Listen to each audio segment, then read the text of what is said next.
Hi, everyone. I'm Summer, I'm Carrie. and this is Hopelexia Podcast. Join us to talk about sex, drugs, and self-improvement. Well, and then the interesting thing is, too, that you were saying, like,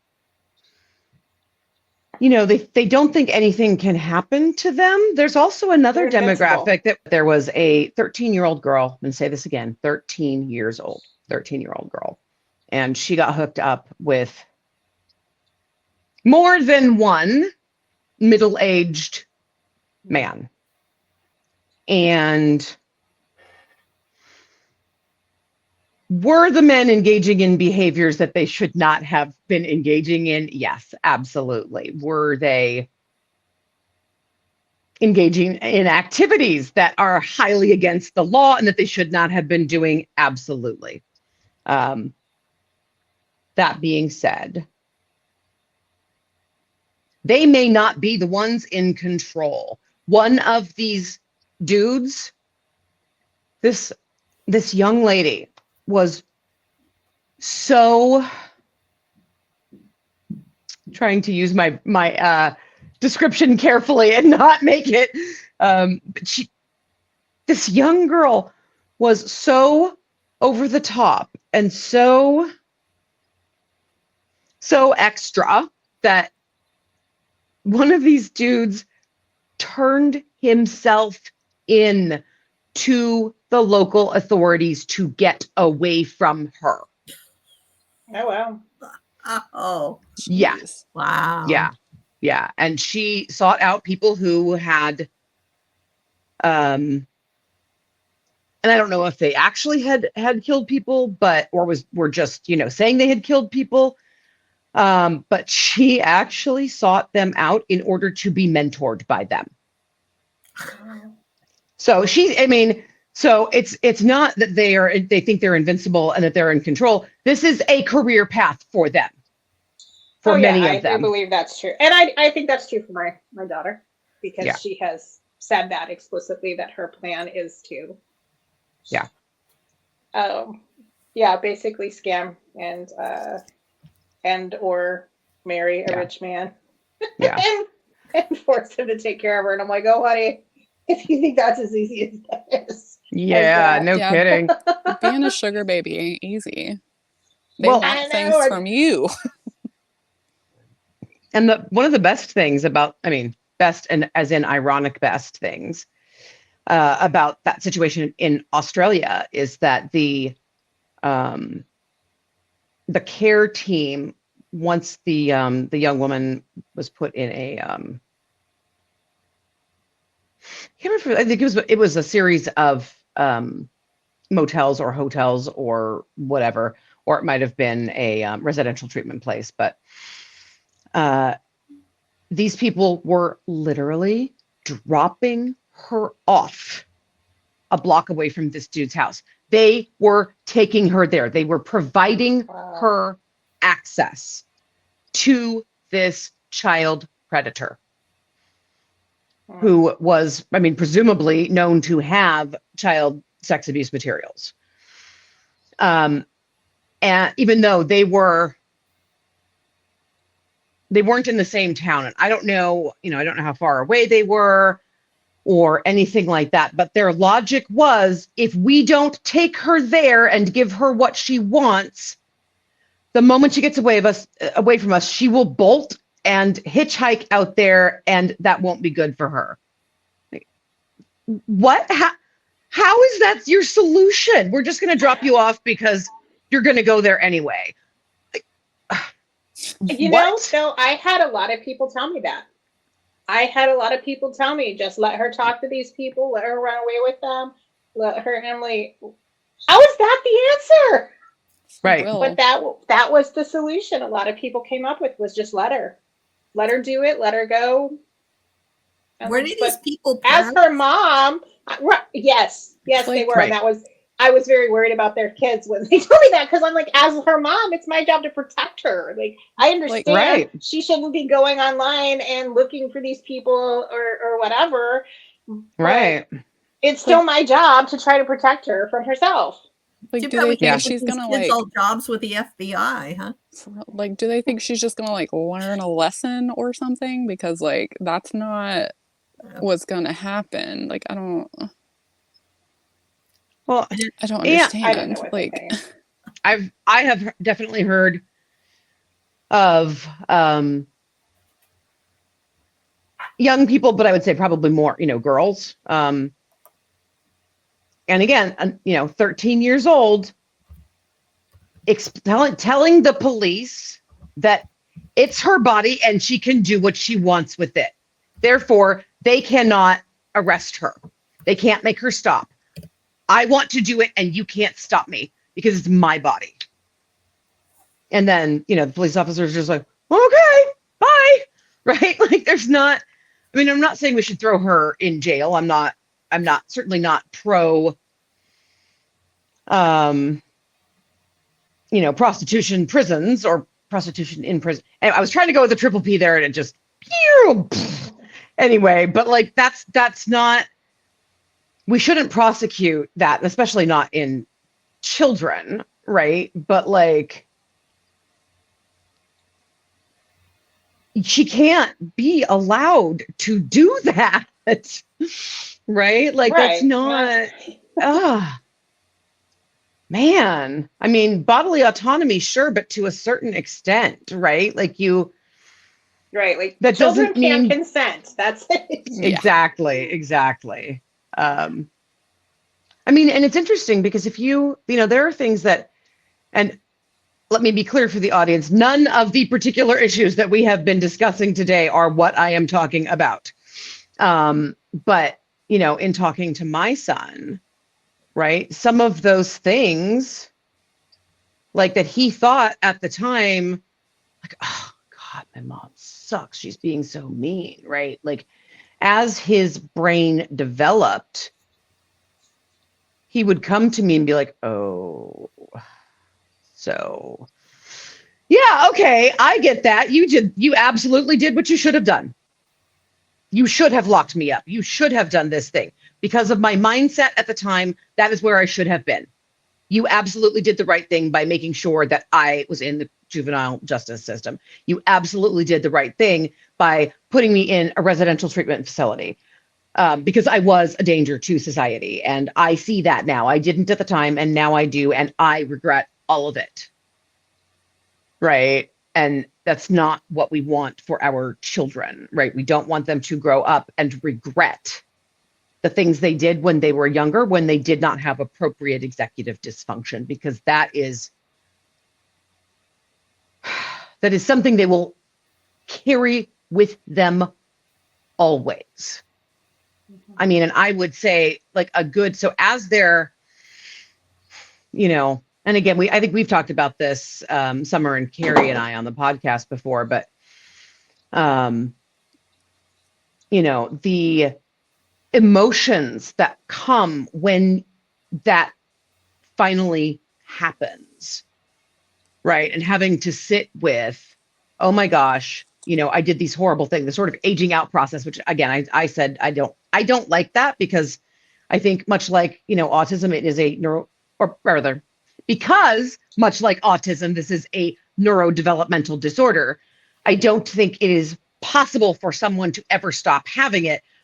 But what they can stop having are the harmful and criminal behaviors, right? So in that process, when their brain is aging out, up, whatever we're going to call that, they are slowly but surely getting, closer to neurotypical people in being able to understand what's going on.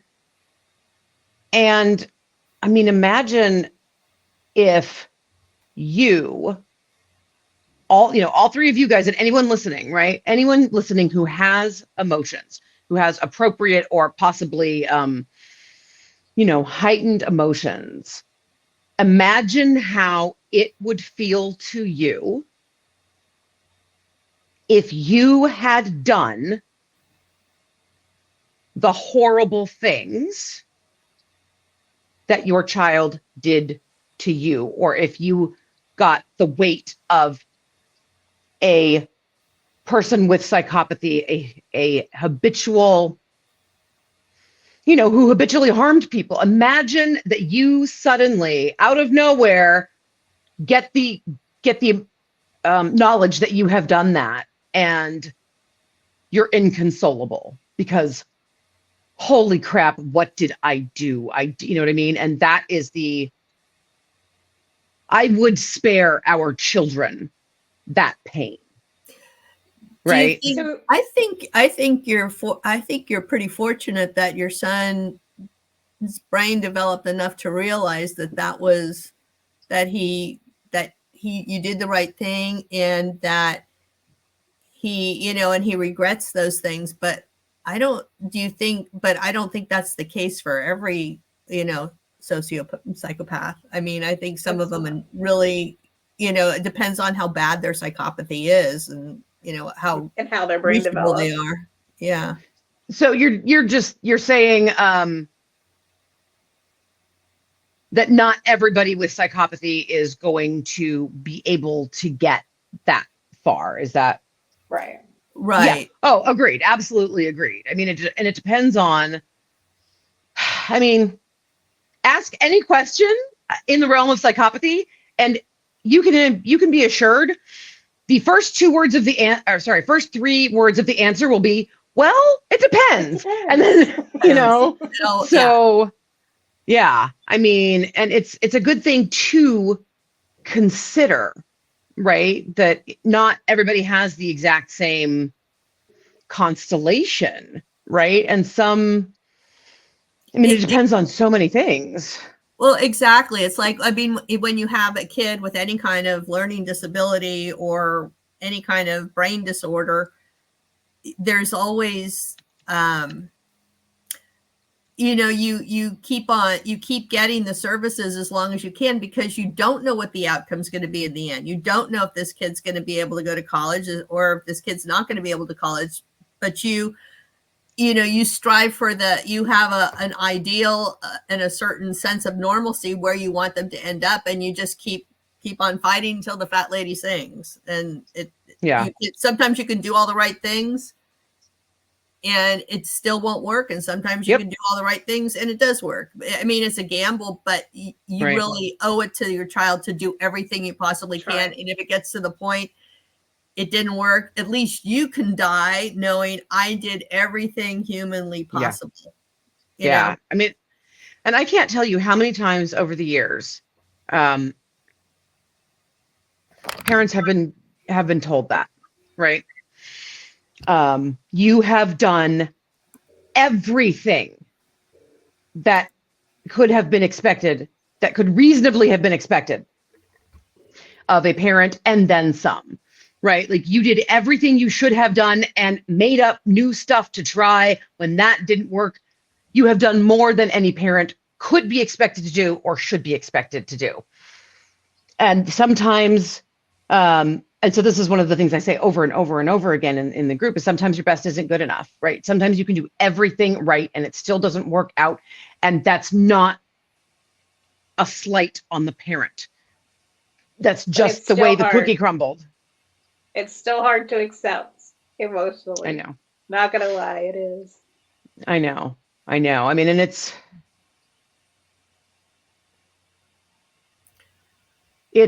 so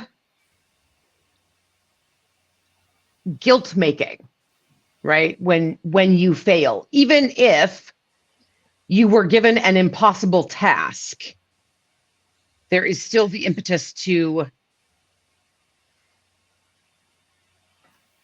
want to blame ourselves, right? I should have done more. I mean, it's like that, like that scene in Schindler's List, right? Where they are presenting Oscar Schindler with the gold ring that says, "He who saves one man I can never get through this without crying."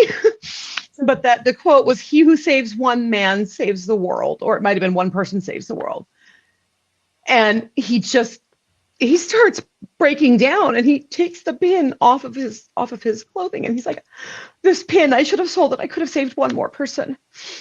I should have done more. I could have done more." And I think that's how we feel, right? It's like, oh my God, I could have done this. I could have done more. I should have done more. And it's Well, that weeping and wailing and gnashing of teeth, right? And oh, well, I think for me, as we are approaching almost a year since my daughter's been at home, before including that last residential stay before she went into state care, I've assessed and reassessed far too many times everything that was done and all the efforts, and so I finally accepted there was nothing else available that I could have done, which is probably why I'm on this podcast screaming all the time about we need more options, because I still feel bad that it wasn't enough, right? Yeah. So then for me now, the cognitive dissonance is setting at, okay, so I couldn't do anything more for her. Right. But does that mean that everything all my other kids dealt with, living with her for a decade, was for nothing? Oh, you know what I mean? Like, the interesting thing is the only time, and this is going to sound so mercenary and transactional, but that's not. Please don't take it that way, right? But the only time I get the most work out of parents when their child is no longer in their home or is in a residential treatment facility, right? I get more work from parents when their child is not still in their house. And that's because if your child is still in your house, all your resources go to that child. And it doesn't matter everything. It doesn't matter what your intentions are in kicking up dust and screaming, right? Your child will always, always, always derail the gravy train, right? And so the only time that parents can engage in this advocacy process is when their child no longer lives with them. You know, I mean, it's a little bit like expecting war veterans to have created social supports while they were still on the battlefield, right? Like, they're not sitting there hunkering down behind a huge block of cement on Facebook, you know, creating a support group, right? Like, it's not happening. You know what I mean? Like, they're dodging bullets right now. And so I think, you know, what Summer is, this is a never again squad, right? Never again. This happened to me, well, and you, right? But like, this happened to me, and never again will I allow this to happen to another family. You know, and my kid is also never again. Team never again. Never again should any family have to go through what we go through. You know, so he not only gives his blessing for me to do this, he is engaged in it, right? He will call me up and say, hey, I've been thinking about something that might help you with the work you do, right? That's good. Because he doesn't ever want anybody to suffer the way that we suffered. And I mean, I actually think it's really, really ironic that I do what I do because of the blessing of somebody who supposedly lacks empathy. He has empathy for everybody else in the world who went through what we went through and wants them not to hurt in the same way, right? And that's from somebody with psychopathy. I kind of think, you know, if somebody who has these limited pro-social emotions, right, he exists kind of at a 4, right? But he's given it all he's got with his little 4, right? Like, he's giving it everything he can. You know, and it still was painful even at a 4, right? Like, we were all feeling it at probably a 10, or actually my guess is the brand of our neurodivergence probably is all at that higher, you know, higher reacting sort of thing, right? So if my child, who could only feel it at a 4, still felt what was going on when I was feeling a 13, and this goes for all y'all, right? Like, how horrific was it that somebody who exists as a 4 was still able to feel it? And come to the conclusion that no one should suffer like that ever again. Right. Don't forget to like and subscribe to the channel. And to be sure you never miss an upload, make sure you turn your notifications on. And please come join us on social media so we can continue these conversations in between episodes. You'll find us at Hypoxia Podcast on Facebook, Twitter, Instagram, and TikTok.